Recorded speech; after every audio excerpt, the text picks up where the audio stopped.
aadhibiwe kwenye kabri. Kivipi? Yule ambaye atakwenda kujisaidia alafu asijistiri na mkojo. Wako watu tabia zao wakienda vyooni, hata vyoo vya msikiti, mara nyingine unakwenda pale juu ya ile sinki unakuta kuna unjano, yani kuna mtu alikuja haieleweki ni mlevi au ni mleva, amekojoa pale juu mpaka kiasi kwamba ile haja ndogo unaiona pale juu ya sinki. Huyu ni wazi kukojoa Kiislamu? Ni wazi mtu huyu hajakojoa Kiislamu? Huyu alikojoa kifrinjia.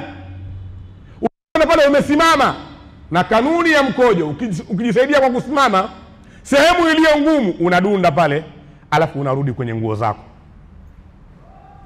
Uko utakaoenda na upo utakaodunda ukarudi kwenye nguo zako au mwili wako.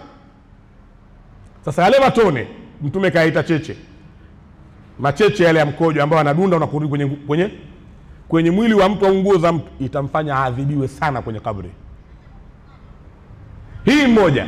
Lakini pia kuna watu tabia yao, kuna wanaume tabia yao, wanaamini ukienda haja ndogo kuchukua maji labda mwanamke sio mwanamume.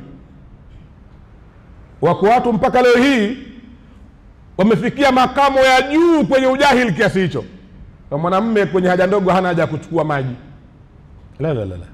Mwanamume kwenye haja ndogo ana haja ya kutumia maji kama alivyochukua mwanamke. Na bado pia ukupewa udhuru wa kuwa maji hakuna, nifanyeje? Bado mwanamume akikosa maji na maji ikawa hayapo kweli, bado kuna kustanji. Kwa nini? Kwa mawe. Amesema kule Sheikh Umar ibn Abdul Jabbar kwenye al-Mubadi al-Fiqhiyya, yajuzu listinja'u bil hajari. Sawa, bali kasema yajuzu listinja'u bi thalathati ahjar, inafaa kustanji kwa mawe matatu. Idha fuqida al-ma'u, pindi kukosekana maji hakuna vyooni, chukua mawe ukastanji kwa mawe, huna ruhusa kutembea na mkojo.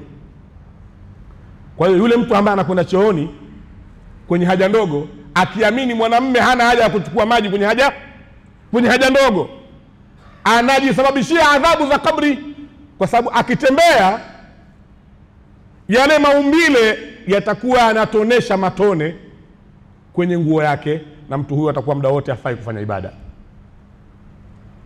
Kwa hizi ibada ambazo zinahitaji udhu na tahara. Kuna ibada nyingine hata kama nguo zako chafu unaweza kufanya, kama kumswalia Mtume Muhammad sallallahu alaihi wasallam. Hata kama nguo yako ni najisi unaweza kusema Allahumma salli na thawabu ukapata. Lakini zile ibada ambazo kwamba lazima uwe